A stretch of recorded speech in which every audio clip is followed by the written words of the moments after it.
Assalamualaikum, halo semua. Kita semua tentunya tahu tentang aplikasi chatting WhatsApp. Semua orang yang memiliki smartphone saat ini kemungkinan besar memiliki aplikasi itu. Karena selain gratis dan mudah digunakan, aplikasi WhatsApp memiliki fungsi yang banyak sekali. Bisa buat chatting, update status, kirim gambar dan dokumen, juga melakukan panggilan suara dan video. Lalu siapa sih sebenarnya pendiri WhatsApp? Apakah ia memiliki gelar pendidikan yang tinggi dan datang dari keluarga yang kaya raya? Ternyata tidak. Malahan, pendiri WhatsApp itu berstatus DO alias tidak tamat kuliah.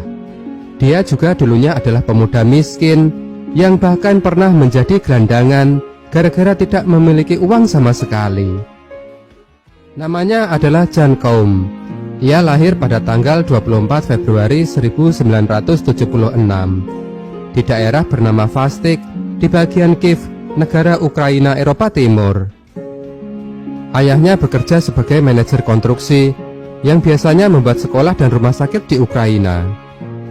Tetapi upahnya tidak besar, tidak cukup untuk membiayai keluarga. Sedangkan ibunya tidak bekerja, hanya seorang ibu rumah tangga saja. Jan Koum tinggal di daerah yang tidak memiliki banyak fasilitas.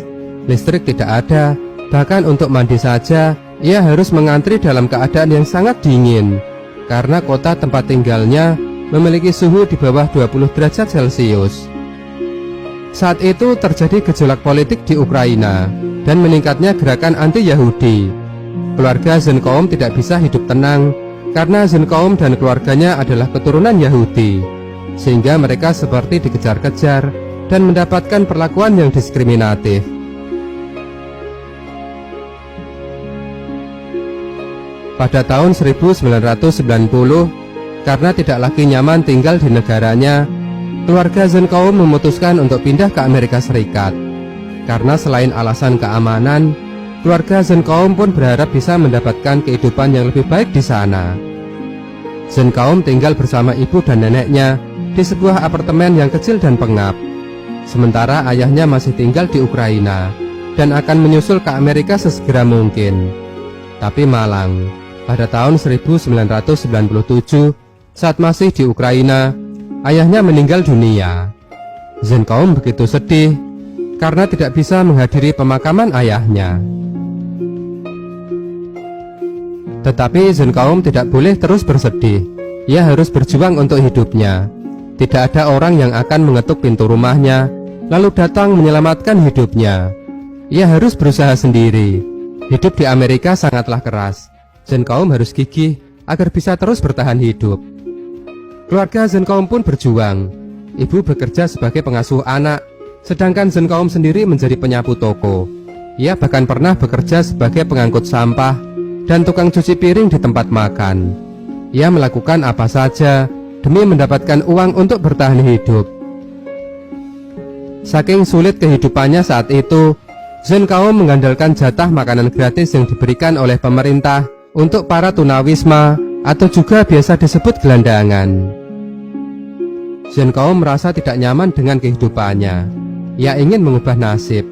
Ia pun bersekolah. Kemampuan berbahasa Inggris membuatnya bisa mendapatkan salah satu sekolah di Amerika. Jan Koum adalah orang yang cepat belajar. Ia mampu memahami pelajaran yang rumit dengan mudah. Dari beberapa mata pelajaran di sekolah, ia paling tertarik dengan pelajaran pemrograman komputer. Dan karena ia merasa apa yang dipelajarinya di sekolah tidaklah cukup, ia menabung uang agar bisa membeli buku-buku bekas tentang pemrograman komputer. Setelah itu, buku yang sudah ia baca itu ia jual lagi agar bisa kembali mendapatkan uang.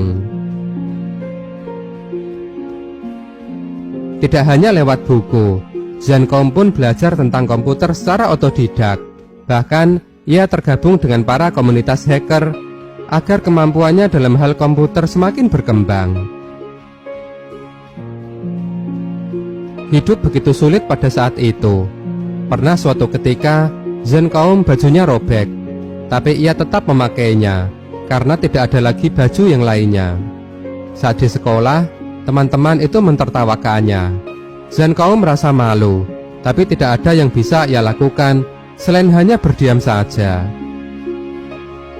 Malam harinya ibu menjahit bajunya itu. Karena ia tidak memiliki uang untuk membelikan baju baru untuk anaknya, Zhen Kao melihat perhatian sang ibu dan ia menjadi begitu bersedih.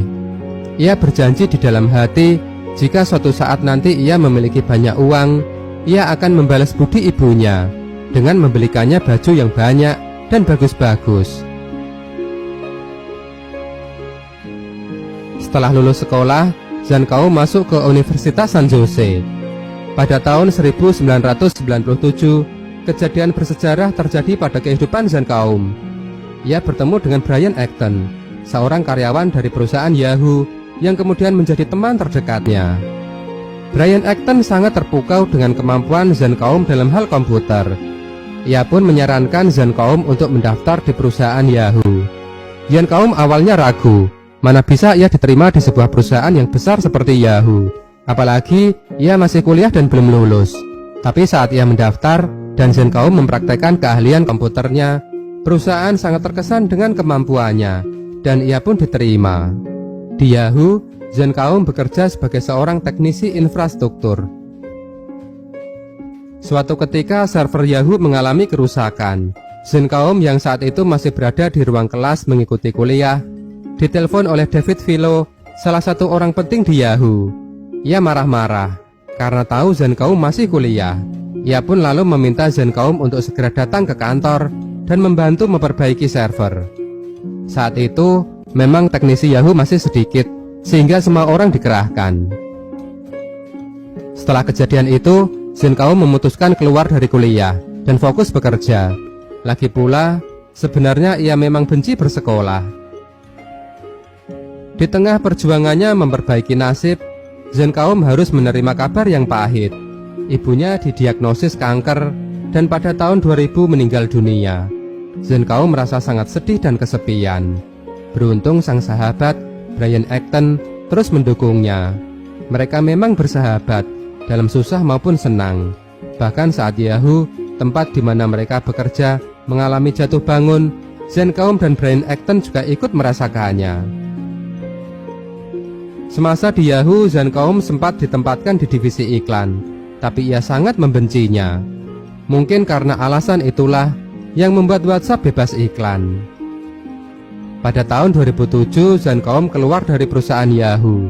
Setelah itu, ia bersama Brian Acton melamar pekerjaan di Facebook.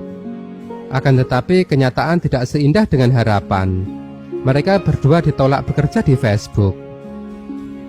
Hingga kemudian pada tahun 2009, saat perusahaan iPhone mengalami kemajuan yang pesat, Zhen Kao melihat potensi yang luar biasa pada perangkat seluler. Karena sebelumnya, perangkat seluler itu hanya bisa untuk melakukan telepon dan mengirim SMS. Tapi dengan iPhone, telepon menjadi seperti komputer dalam genggaman. Tentu saja sebagai seorang pemrogram komputer, hal itu sangat menarik bagi dirinya. Zhen Kao pun membeli iPhone dan mempelajarinya. Ia tertarik pada kumpulan kontak dan juga pada App Store. Lalu muncul ide untuk membuat sebuah aplikasi yang dapat menampilkan status pada kontak telepon di iPhone. Dari ide itulah, Zhen Kao membuat aplikasi yang bernama WhatsApp.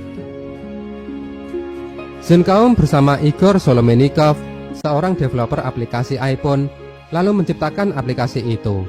Dan pada bulan Februari 2009, Zhen Kao mendirikan perusahaan yang ia beri nama WhatsApp di California. Semua orang mengetahui WhatsApp dan sangat terbantu sekali dengan aplikasi tersebut. Bahwa dengan aplikasi itu, orang bisa terhubung, saling memberi kabar, menyapa, mengirim foto, berbagi kisah melalui video, update status, dan banyak hal menarik lainnya.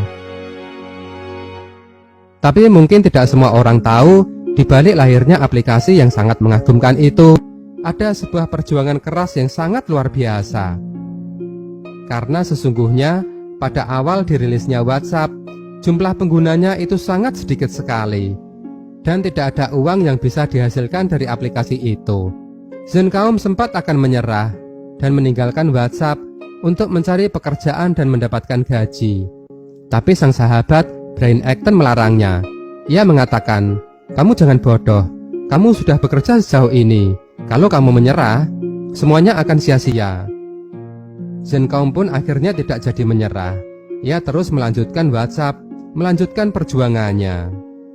Dan pada akhirnya, semua hasil kerja kerasnya pun membuahkan hasil. WhatsApp mulai banyak digunakan oleh orang-orang.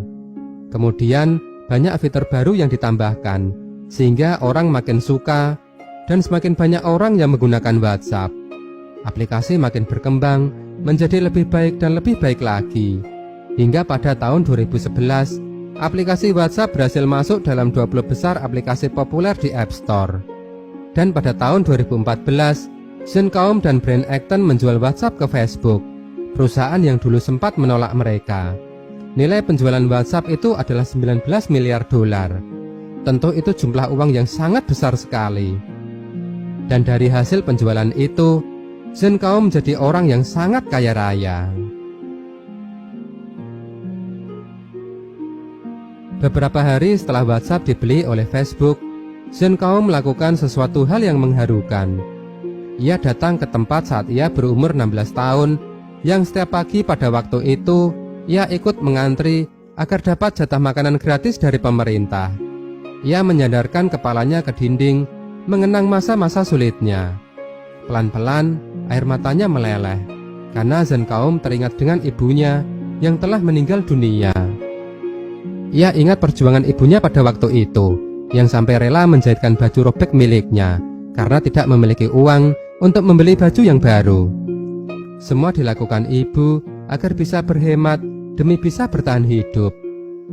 Sekarang, saat ia sudah sukses, memiliki banyak uang untuk membeli baju, ibunya malah sudah tidak ada.